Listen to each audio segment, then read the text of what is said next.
देखिए दोस्तों, चलिए नेक्स्ट क्वेश्चन देखते हैं। अब हमारा टॉपिक जो था, हमने अभी तक पढ़ा कि अगर किसी भी नंबर के लास्ट में बार, यानी कि कहने का मतलब ये है कि पॉइंट के बाद वाले नंबर पर बार पढ़ा, लेकिन एक क्वेश्चन ऐसा भी बनता है जिसमें हम पॉइंट से पहले भी बार देखने को मिलता है। काफ़ी कम क्वेश्चन इससे बनते हैं, लेकिन फिर भी समझना जरूरी है क्योंकि आपको डाउट में लगे है क्या चीज़। तो जैसा कि आप जानते हैं, समझते हैं किस तरह से फ्रैक्शन में ही, जैसे आपको ये क्वेश्चन दिया हुआ है ना, ये क्वेश्चन दिया गया है और पूछा जाएगा इसका मान बताइए। तो मेरे प्यारे दोस्तों, इसमें क्या करना है आपको कि इसका मतलब समझिए आप, क्योंकि किसी भी नंबर का अगर हम बार यहाँ लगाते हैं, अभी तक हमने पढ़ा क्यों आता है, जैसे हमने देखा 1/3 है, और इस पर बार जब इस नंबर को आप डिवाइड देते हो, बार आता क्यों है? किसी भी नंबर पे आप क्या हो, इसमें भाग जाएगा नहीं तो क्या करेंगे, पॉइंट लगा करके एक 0 बढ़ाएंगे, ठीक है। जब 3 का भाग 10 में देंगे तो फिर 3 बार जाएगा। फिर जब हमारे पास फिर से 3 3 9 हुआ, फिर एक बचेगा, फिर एक, आप ऐसी तरह से चलता जाएगा, भाग देते जाओगे और ये कभी कंप्लीट नहीं होगा। तो जब इस तरह से नंबर आता है तभी उसको हम क्या लिखते हैं, बार के फॉर्म में लिख लेते हैं। या जिस नंबर में डिवाइड देते देते वो नंबर अपने आप में रिपीटेशन होने लगता है, तब उस नंबर को हम बार के फॉर्म में लिख सकते हैं। अब इसी तरह से इसका क्या मतलब है कि अगर बार पहले आ जाए तो सोचने वाली बात है, क्या वो बार रिपीटेशन नंबर 2 बार बार रिपीट होगा इधर? ऐसा नहीं होगा मेरे प्यारे बच्चों। इसे समझिए, इसका मतलब क्या होता है, अगर किसी भी नंबर के आगे अगर आपको बार दिया है तो उसको सॉल्व करने का मतलब ये होता है कि वह नंबर आपकी माइनस की वैल्यू है। आप समझिए इसको, अगर आपको कहीं 2 पे बार +3 4 लिखा हुआ है, इसका मतलब होता है कि माइनस का 2 है ये, यानी ये बार कैसा है, माइनस का, और प्लस का 0.34 इसके साथ जुड़ा हुआ है। मेरे प्यारे बच्चों, इस तरह से ये लिखने का इसका सही प्रोसीजर है। अब इसमें भी गलती मत कर देना, कहीं ब्रैकेट आप इस तरह से लगा दो तो ये भी गलत हो जाएगा। इसका मतलब ये है कि जो बार वाला नंबर है वो हमारी नेगेटिव वैल्यू होती है, और उसके साथ जो नंबर जुड़ी होती है वो हमारी पॉजिटिव वैल्यू होती है। इसका बड़ा विशेष ध्यान रखेंगे। बस इसी छोटे क्वेश्चन को हम कैसे सॉल्व करते हैं, आइए देखते हैं। जब आपको पता है कि इसका मतलब -2 है, इस नंबर को हम इस तरह से लिख सकते हैं -2 + 0.34, और इस वाले नंबर को हम लिखेंगे -5 + 0.72। मेरे प्यारे बच्चों, इसको हम सॉल्व करेंगे तो पूरा क्या करेंगे, माइनस को पहले, यानी इस वाले नंबर को हम एक साथ करेंगे तो ये हमारा -7 हो जाएगा, और ये प्लस वाले नंबर को हम अलग जोड़ेंगे, इनको अलग जोड़ेंगे तो ये हमारा नंबर क्या होगा, 4 और 2 6 हो जाएगा, 7 और 3 10 हो जाएगा। अब एक बात ध्यान देने वाली चीज है, मैं अभी इसका नंबर में आपका 10 बनना है, तो क्या हो रहा है, 7 3 10 हो रहा है, एक नंबर इधर आ रहा है तो हम इसको क्या लिख सकते हैं, +1 पॉइंट। देखिए ध्यान देना, 10 बनना है तो एक 2 अंकों के बाद पॉइंट लग जाएगा। क्या से समझिए, ये प्लस की वैल्यू है इसलिए ये इधर आ गया तो प्लस आ गया, अब ये प्लस का 1 हो गया, ये माइनस का 7 हो गया। जब इसे सॉल्व किया जाएगा तो ये कितना हो जाएगा, -7 में से प्लस का 1 चला जाएगा तो हमारा -6.06। इसको लिखने का तरीका सही होगा 6 पर बार 0.06, क्योंकि ऑप्शन भी आपको इसी तरह से दिए होंगे, यही हमारा फाइनल आंसर है। ठीक है, आई होप समझ में आया होगा। नेक्स्ट क्वेश्चन इसके बाद देखते हैं, आप इस पर नोट डाउन करिए, फिर अगला क्वेश्चन देखते हैं, इससे और समझ में आ जाए। ठीक है, चलिए देखिए, अगर इसी में मैंने ये अभी किया है, इसका आंसर नोट कर लीजिए, स्क्रीनशॉट लेना चाहो स्क्रीनशॉट ले लीजिए आप। इसके बाद नेक्स्ट क्वेश्चन समझते हैं। अगर यहाँ पर हमारा ये नंबर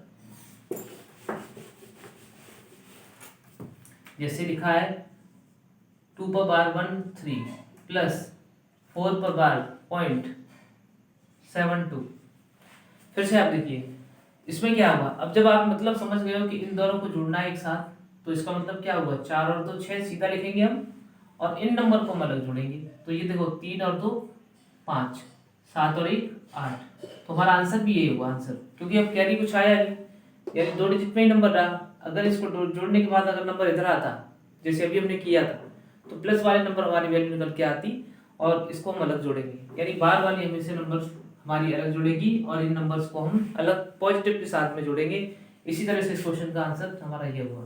ठीक है, नोट डाउन कीजिए आप। इसी तरह से और क्वेश्चन 1 2 देखते हैं, सब्ट्रैक्ट करने वाला भी देखते हैं, जिससे कि और क्या होता देखते हैं उसमें भी।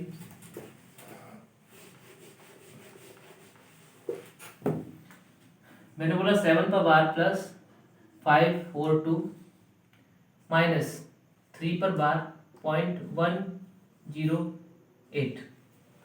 इस क्वेश्चन का आंसर निकालना है प्यारे बच्चों। जब मैं आपको ये चीज़ बता चुका हूँ कि इसका मतलब क्या है, तो डिटेल में आप फिर से देखिए इसको कैसे खोलेंगे। माइनस का 7 प्लस 0.542, बिल्कुल ध्यान से देखना। जब हमारा ये माइनस लगा है तो इस पर ब्रैकेट लगा लीजिए आप, क्योंकि हम इतने वाले नंबर का ये एक नंबर है पूरा, तो इसलिए हम इस नंबर को कैसे लिखेंगे, माइनस का 3 प्लस 0.108। जब आप यहाँ पे ब्रैकेट हटाते हो तो ये हमारा कैसा हो जाएगा, +3, और ये वाला माइनस हो जाएगा 0.108। समझ में आया? माइनस का 7 प्लस 0.542। अब देखिए अब क्या हो रहा है, इस वाले नंबर को इससे हम सब्ट्रैक्ट हो रहा है, क्योंकि 7 है माइनस का 3 है तो माइनस का 4 आएगा हमारा। इस नंबर को आप इससे घटाएंगे, जोड़ेंगे, जो भी बनना है। अगर यहाँ पे माइनस हो रहा है तो माइनस करेंगे, लेकिन प्लस की वैल्यू ज्यादा आएगी, इसलिए हमारे यहाँ पे क्या आएगा, प्लस का वैल्यू बचेगा। और कितना बचेगा देखते हैं, 12 में से 8 गया 4, 3 में से हमारा 0 गया 3, और 5 में से गया 4, यानी ये नंबर बचा। इस नंबर को आप वापस जब लिखोगे तो 4 पे यहाँ पे बार आएगा 0.434। This is the right answer. ठीक है प्यारे बच्चों, कि क्वेश्चन कभी कभार पूछ सकता है आपसे, तो आप इसको अच्छी तरह से देखिए, इसमें कंफ्यूजन नहीं होना है आपको। अच्छी तरह से इसमें समझना है कि अगर यहाँ पर माइनस आ जाता है तो इसी तरह से स्टेप वाइज हम लिख के उसको सॉल्व कर लेंगे। ठीक है, जब आपके समझ में चीज आ जाए तो आप जितना भी छोटा लिखना चाहो लिख सकते हो। इसे नोट डाउन करिए, फिर हम आगे बढ़ते हैं। चलिए देखिए, स्क्रीनशॉट लेना चाहे स्क्रीनशॉट लीजिए आप। नेक्स्ट टॉपिक है हमारा, इसी फ्रैक्शन में आगे कड़ी हम चलते हैं, आरोही क्रम निकालना और अवरोही क्रम निकालना। इससे पहले हमने सारे अपने बार वाले देखे, बार वाले क्वेश्चन हमने किए। आई होप आपको समझ में आया होगा। उसको आप जिसको समझ में ना आए वो बार बार देखिए। अगर कोई क्वेश्चन आपका रह भी जाता है मुझे कमेंट बॉक्स में बताइए, जिससे मैं आगे और भी आपको बता दूंगा, है ना। अब चलिए देखते हैं, समझते हैं आरोही क्रम। जैसे आरोही क्रम का हम समझ लेते हैं, ऐसी फ्रैक्शन में भी आपका आरोही अवरोही आएगा। मैंने बताया था आपका टॉपिक आरोही अवरोही में भिन्नों को बदलने के लिए, क्रम से लगाने के लिए आता है। तो जैसा कि दिखाई दे रहा है, आरोही क्रम असेंडिंग ऑर्डर, बढ़ता हुआ क्रम। इसका मतलब है कैसे बढ़ता क्रम, छोटे से बड़े की ओर बढ़ना। पहले 1, फिर 2, फिर 3, फिर 4, फिर 5। ये हमारा बड़ा का साइन होता है, यानी जिस तरफ हमारा मुंह खुला हुआ वो हमारा बड़ा, जिस तरफ क्लोज वो छोटा। याद करना, ये कहीं कंफ्यूजन इसमें भी नहीं होना, बड़ा छोटा कैसे होता है। और वैसे भी भूल जाते हैं इसमें भी, अवरोही आरोही बड़ा कंफ्यूजन रहता है। तो सिंपल सी बात है, आ माने बड़ा, आ बढ़ता हुआ, और अब माने होता है छोटा, माने अब घटता हुआ क्रम। यानी 4 सबसे बड़ा, फिर 3, फिर 2, फिर 1। जिस तरह से नंबर्स में हमने आरोही अवरोही क्रम जानते हैं, उसी तरह से फ्रैक्शन के अंदर भी, भिन्न में भी आपको इसमें से क्वेश्चन जरूर बनता है। इंपॉर्टेंट पार्ट है कि आरोही क्रम में लगाने के लिए या अवरोही क्रम में लगाने के लिए भिन्नों का, या फिर कौन सी भिन्न छोटी है कौन सी भिन्न बड़ी है, इसका पता लगाने के लिए, पूछने के लिए हम सिखाया जाता है। तो देखिए हम देखते हैं उसको किस तरह से हम करते हैं। चलिए बताता हूं। जैसे इसमें भी कई तरह की भिन्न होती हैं। मैंने आपको ये बता दिया था कि सजातीय और विजातीय भिन्न क्या होती हैं। सजातीय और विजातीय भिन्न का मतलब सबको समझ में आ गया होगा। जैसे मैं पहले उसी के बारे में बता दूं, फिर हम इसको आरोही अवरोही क्रम में लगाना सीखेंगे, छोटी और बड़ी भिन्नों को लगाना सीखेंगे। ठीक है, जैसे आपने देखा 2/5, 5/7 और 11/13, ये सारी की सारी कैसी है, प्रॉपर फ्रैक्शन है, सजातीय भिन्न बोला जाएगा इनको। क्या बोलेंगे, प्रॉपर फ्रैक्शन। प्रॉपर फ्रैक्शन में आपको बता चुका हूं कि क्या होती है प्रॉपर फ्रैक्शन। सजातीय भिन्न हिंदी में बोलेंगे। अगर इसी में मैं आपसे पूछूं, एक क्वेश्चन मैंने आपको कराया भी था, फिर से एक बार दोहरा दूं उसको, कि अगर आपका इसमें से पूछा जाता है कि निम्न में से, आपसे यही पूछेगा कि पहले तो मैं आपसे एक क्वेश्चन पूछ रहा हूं कि कौन सी भिन्न इसमें विजातीय है। विजातीय मतलब अलग है, चारों में से अलग कौन सी ऐसी भिन्न है जो अपने आप में चारों से अलग है, डिफरेंट है। तो देखिए सबसे बड़ी बात यह है कि ये प्रॉपर फ्रैक्शन, मैंने अभी बताया था आपको, प्रॉपर फ्रैक्शन उसे कहा जाता है जिसका अंश छोटा होता है हमेशा हर से, वो आपकी प्रॉपर फ्रैक्शन होती है। और यहाँ पर क्या हो रहा है, इम्प्रॉपर ये वाली फ्रैक्शन है, क्योंकि इसमें कैसा हो रहा है, अंश हमारा कैसा है, न्यूमरेटर जो होता है वो बड़ा है डिनोमिनेटर से। तो इसका मतलब ये प्रॉपर फ्रैक्शन नहीं है। प्रॉपर फ्रैक्शन का मतलब ये है कि इसमें अभी इसे और सॉल्व किया जा सकता है, 7 एकम 7, यानी इसको हम इस तरह से और लिखेंगे, लेकिन इस वाली भिन्न का हम भाग देंगे तो पॉइंट में जाएगा, इस तरह से हम नहीं लिख सकते हैं। इसका मतलब ये हुआ ये प्रॉपर फ्रैक्शन हमारी नहीं है, ठीक है। अब इसमें एक सवाल बनता है जैसे कि निम्न में से कौन सी सबसे बड़ी भिन्न है और कौन सी सबसे छोटी भिन्न है। मैं आपको एक चीज बता दूं, पहले हम ये समझ लेते हैं, इस चीज को भी हटाता हूं मैं, और पहले हम इसमें समझते हैं कि निम्न में से कौन सी भिन्न हमारी छोटी है, कौन सी भिन्न बड़ी है। ये हमसे एग्जाम में अक्सर कर पूछा जाता है 1 नंबर में आपका। तो पहले तो हम एक चीज समझ लें कि भिन्नों में जिसके हर समान हो जाते हैं, अभी तक हमने चीजें पढ़ी है कि मान के चलो हमारे पास 2/5 लिखा होता है ना, यहाँ पे लिखा होता 1/5 और यहाँ पे लिखा होता 3/5। तो हमने ये चीज जानते हैं, जिन नंबर्स के हर समान होते हैं, डिनोमिनेटर सेम होते हैं, उनमें जिस नंबर का अंश बड़ा होगा यानी कि न्यूमरेटर बड़ा होगा वो भिन्न हमारी बड़ी हो जाएगी, और जिसका न्यूमरेटर छोटा होगा वो हमारी सबसे छोटी हो जाएगी। तो ये हमारी छोटी और बड़ी हम आसानी से पता लगा सकते हैं, इसमें कोई ऐसा वो नहीं है। आरोही अवरोही क्रम में लिख सकते हो। अगर आरोही क्रम बोला जाता है तो सबसे आरोही बढ़ता हुआ क्रम, यानी 1/, सबसे छोटी, उसके बाद 2/5 और उसके बाद हमारे 3/5।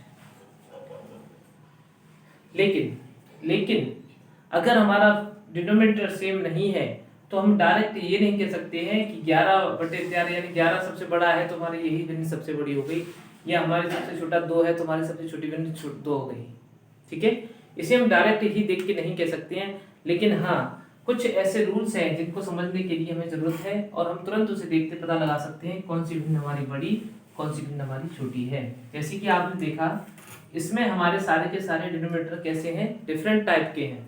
तो हम यहाँ क्या करेंगे कि भाई देखो, सबसे पहले एक और चीज देखते हैं, जब हमारी प्रॉपर फ्रैक्शन है तो उसमें हम ये देखेंगे कि इनके अंश और हर में कितने का डिफरेंस आ रहा है। देखिए यहाँ पे क्या आ रहा है, यहाँ 3 का डिफरेंस आ रहा है, यहाँ पे 2 का डिफरेंस आ रहा है, यहाँ पे भी 2 का आ रहा है। तो मैं पहले अभी आपसे ऐसा एक फ्रैक्शन ले लूँ जिसमें डिफरेंस सेम आ रहा हो, ठीक है। तो मैं इसे अभी फिलहाल थोड़ी देर के लिए 3/5 कर लेता हूँ। मैं आगे और भी फ्रैक्शन आपको समझाऊंगा, वो समझ में आ जाएगी। यहाँ कितने का 2 का डिफरेंस, यहाँ कितने का 2 का, यहाँ भी 2 का। जब ऐसी कंडीशन आ जाती है जहां पर न्यूमरेटर और डिनोमिनेटर का डिफरेंस अगर सेम आता है, अगर वो प्रॉपर फ्रैक्शन है, इस बात का ध्यान रखेंगे, तो उसमें भी वही रूल फॉलो होता है जो न्यूमरेटर जिसका सेम होने पर रहता है। यानी कि ऐसी कंडीशन में भी जिसका न्यूमरेटर यानी जिसका अंश बड़ा होगा वो बड़ी होगी, जिसका अंश छोटा होगा वो छोटी होगी। तो इस तरह से अभी हमारी बड़ी फ्रैक्शन कौन सी होगी, क्योंकि 11 इन सभी से बड़ी है, 5 3 से, तो इसलिए बड़ी हो गई। 3/5 हमारी, क्योंकि 3 सबसे छोटा है इसलिए सबसे छोटी भिन्न हमारी क्या हो जाएगी, ये हो जाएगी। क्लियर। इसी तरह से अगर उसने पूछा आपसे कि बताइए अवरोही क्रम में लिखिए डिसेंडिंग ऑर्डर में, तो डिसेंडिंग ऑर्डर बनाएंगे जब हम इसका, तो भाई देखिए क्या करना है, असेंड डिसेंडिंग मतलब घटता हुआ, बड़े से छोटे की ओर जाएंगे हम। तो सबसे छोटा हमारा कौन सा आएगा, 11/13। उसके बाद सबसे बड़ा, उसके बाद इससे जो इससे छोटा होगा वो 5/7, और सबसे छोटा जो होगा वो सबसे लास्ट में आएगा यानी कि 3/5।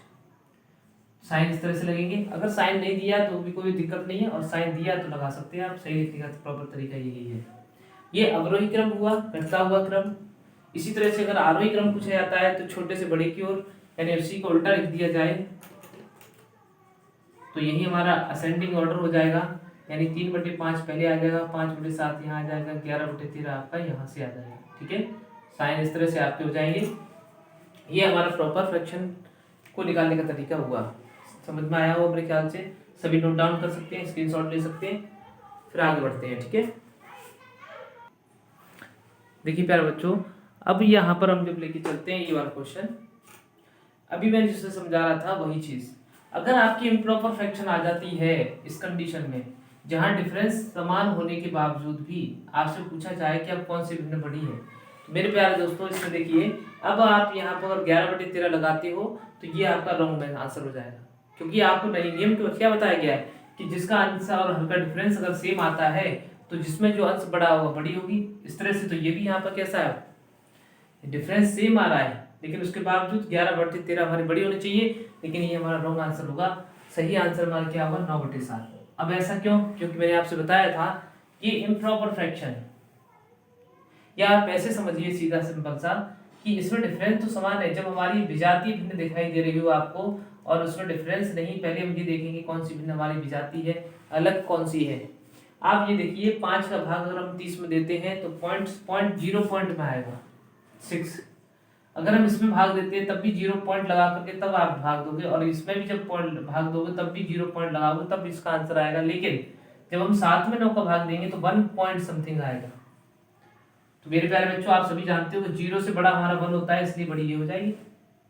तो इसमें कोई ज्यादा सोचने वाली बात नहीं है। जब आपको 3 नंबर एक जैसे दिए हों और डिफरेंस सेम आ रहा हो, लेकिन हमें ये भी तो देखना पड़ेगा वो हमारी इम्प्रॉपर फ्रैक्शन तो नहीं है, तो यानी विजातीय भिन्न तो नहीं है, तो इसलिए इसका आंसर हमारा कैसा आएगा, सबसे बड़ी भिन्न हमारी यही होगी। ये ऐसे इसी तरह से कभी कभार 4 भिन्न दे दी जाती हैं और एग्जाम में इस तरह से टेट में, सी टेट में और पुलिस में पूछे गए इस तरह के क्वेश्चन, जिसमें अक्सर कोई बच्चे गलती करते हैं। ठीक है, नोट डाउन करिए। यहाँ पे सबसे बड़ी भिन्न कौन सी होगी 9/7, छोटी कौन सी होगी 3/5। ठीक है, चलिए आगे बढ़ते हैं और देखते हैं फिर इसमें।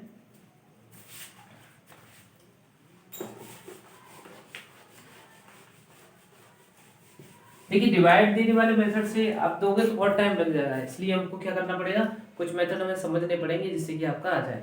चलिए देखिए, ये तो आपने समझा। इसी तरह से और फ्रैक्शन लेते हैं। जैसे हमने लिखा 11/15, 13/17, 21/25 और 29/33। मैं आपसे यहाँ से पूछूंगा सबसे बड़ी भिन्न क्या होगी, या मैंने बोला यहाँ से कि आरोही क्रम में व्यवस्थित करने पर दूसरी सबसे बड़ी भिन्न क्या होगी। देखिए क्वेश्चन का पैटर्न है वो अपने हिसाब से पूछता है, कभी थोड़ा सा घुमा फिरा कर किसी को मॉडरेट में कर देता है। बाकी आपको सही ढंग से क्वेश्चन को पढ़ना है, आपका आंसर दे सकते हो। अगर आपसे बोला गया है इसमें कि आरोही क्रम में लिखने पर, आरोही क्रम में लिखने पर यानी असेंडिंग ऑर्डर में दूसरी बड़ी भिन्न, दूसरी बड़ी पूछे या आपको बड़ी भिन्न पूछे या छोटी भिन्न पूछे, तो देखिए प्यारे बच्चों इसमें भी हम क्या करेंगे कि इसमें सबसे पहले हमें दूसरी सबसे बड़ी, पहले हम आरोही क्रम लगाएंगे और आरोही क्रम के लिए हमें सबसे पहले यही देखना होगा कि सबसे बड़ी कौन सी होगी, सबसे छोटी कौन सी होगी। आरोही का मतलब होता है बढ़ता हुआ क्रम, तो हम ये देखेंगे सबसे छोटी भिन्न कौन सी है। तो हमारे पास देखिए यहाँ पे डिफरेंस सेम आ रहा है सभी। पहले हम चेक करें सजातीय भिन्न है या विजातीय। तो प्रॉपर फ्रैक्शन है सारी की सारी, इसमें अंश सभी के बड़े हैं, छोटे हैं सॉरी, और हर सबके बड़े हैं, तो यानी कि एक जैसी भिन्न है। यहाँ अंदर 4 का आ रहा है, यहाँ पे भी 4 आ रहा है, यहाँ भी 4 आ रहा है और यहाँ पे भी 4 आ रहा है। जब सब में डिफरेंस सेम आता है तो आपको बताया गया है जिस भिन्न का अंश बड़ा होगा वो बड़ी हो जाएगी, जिसका अंश छोटा होगा वो छोटी हो जाएगी। आरोही क्रम में लिखते हैं छोटे से बड़े की तरफ, आरोही क्रम असेंडिंग ऑर्डर। असेंडिंग ऑर्डर में जब हम लिखेंगे तो देखिए सबसे पहले हमारा क्या आएगा, बढ़ता हुआ क्रम, छोटे से बड़े की ओर चलेंगे तो जैसा क्रम है वैसा ही रहेगा हमारा। उसके बाद 13/17 आ जाएगा, उसके बाद हमारा 21/25 आ जाएगा और उसके बाद 29/33। तो जैसा है वैसा ही, क्योंकि कोई भी संख्या हमारी अगर इधर आगे पीछे होती तो हम लगाते उसको। लेकिन हमसे क्वेश्चन क्या पूछा गया है कि भाई ऑप्शन में सारे चारों फ्रैक्शन दिए होंगे कि आरोही क्रम में दूसरी सबसे बड़ी भिन्न क्या होगी। तो आरोही क्रम में सबसे बड़ी भिन्न ये है, तो दूसरी सबसे बड़ी भिन्न क्या होगी 21/25। तो हमारा आंसर जो आएगा वो क्या आएगा 21/25। बस इसी तरह से ध्यान रखना आप। सबसे बड़ी भिन्न है हमारी 29/33, लेकिन दूसरी सबसे बड़ी भिन्न पूछी है इसलिए 21/25। और अगर हमसे पूछा जाता कि दूसरी सबसे छोटी नंबर क्या है तो 13/17 आएगा। इसी तरह से हम आगे इस क्वेश्चन हमसे पूछे जाएंगे और डिफरेंट टाइप क्वेश्चन हम निकालते हैं आगे। आप नोट डाउन कीजिए फिर अगला क्वेश्चन करते हैं। ठीक है,